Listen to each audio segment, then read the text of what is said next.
Nightly greetings, one and all. William Theo here, homegrown and happy to be bringing you the latest major events unfolding here and abroad within the 24-hour news cycle. Atop our news leaderboard, it is definitely a race against time to seal a deal for an extended truce in the lopsided war between the Israelis versus Hamas and the Palestinians in Gaza. No less than the first in line of succession, VP Kamala Harris has made it loud and crystal clear to get a deal real quick as reports of children, women, and babies dying of starvation and malnutrition mount, of wounded kids and adults getting amputated without anesthesia, and truckloads of food, medicine, and relief blocked by the Israeli Defense Forces with no hope of getting in.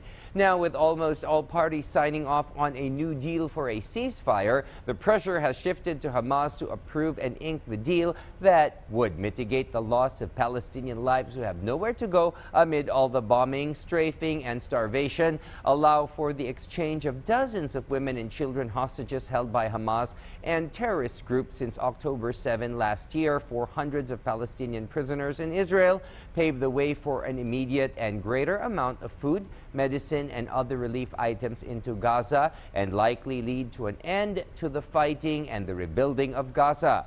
POTUS Joe Biden has warned Hamas to quickly ink the deal with time ticking towards heightened Israeli attacks and greater Palestinian suffering in Gaza beginning next week when the observance of the sacred and month-long period of Ramadan's fasting and sacrifice begins. Meanwhile, Haiti, the most impoverished nation in the Caribbean, is hanging on by its fingernails to a semblance of law, peace, and order, despite the country slowly yielding to the rule of gangs and criminal groups.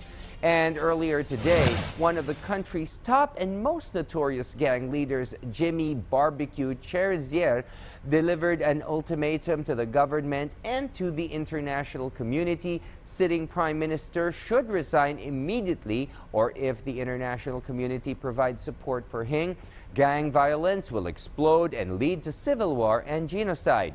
A frightening threat that could sink an economically sunk nation into despair and irreversible lawlessness, apathy, and chaos when it opens season to anyone in the country and government is up for grabs to the most ruthless and dreadful criminal groups in the country.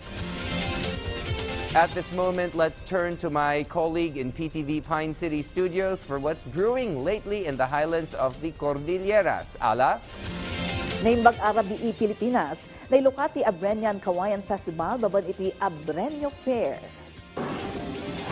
Mapadas dagiti bisita ti kultura ti probinsya, partikular kadagiti native products ken makmakan. Tinaso a fair iti Abra Sports Complex kadadan iti talo a shopping areas, pakiramanan ti DTI Assisted Micro, Small and Medium Enterprises Trade Fair, Agri-Commodity Fair ken Food Bazaar. Nailukat matlang ti Maysa a Community Pantry. Daya dito iti libre anateng lamas kanda duma market supplies. Ti tema ti Arbanian Kawayan Festival itaatawan ket agbaliw man ti panawan ni Abrenyo agtalinaed anatakneng. Tinaso a trade fair ket may sa kadagiti highlights ti Kawayan Festival aging inton Marso a Jes. Iti sabali adamag ng mato ti bilang dagiti nakarnap alugan iti umuna a quarter ti taon 2024 iti Baguio City. Iti datos ti Baguio City Police Office nakailistada iti 3 akaso. Nangat nga to daytoy no idilig iti sagdua akaso iti 2022 ken 2023. Iti bawat data impanamnama ti BCPO ang natalged lata ti Baguio City para kadagiti umuli usan dagiti luganda nang runa kadagiti agtalinaed iti hotel. Kadwa damot lang dagiti opisyal ti barangay para iti panakipatumpal kadagiti ordinansa iti syudad ken iti panagbantay ti aglawlaw tapno maliklikan dagiti insidente ti panagtakaw, carnapping ken motor napping. Nagpalagip manen ti BCPO kadagiti agtagikwa iti lugan aso kumatendaan na sayaat no nakasara dagiti rinaw ken tawa ti lugan sakbay da nga iba ti kadagiti parking space tapno saan amagungdawayan.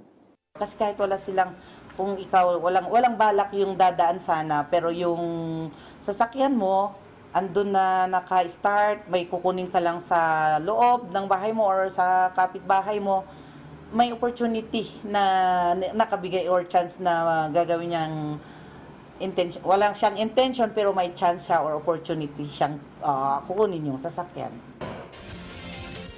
Dagita dagiti damdamag, manipod dito'y PTV Cordillera, siyak ni Ala Sunduan. Naimbag, Arabi.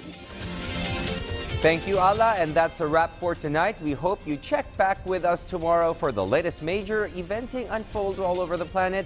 And never forget to work hard, aim high, keep it simple, and give thanks while you catch the news right here. William Theo wishing you all a restful night ahead.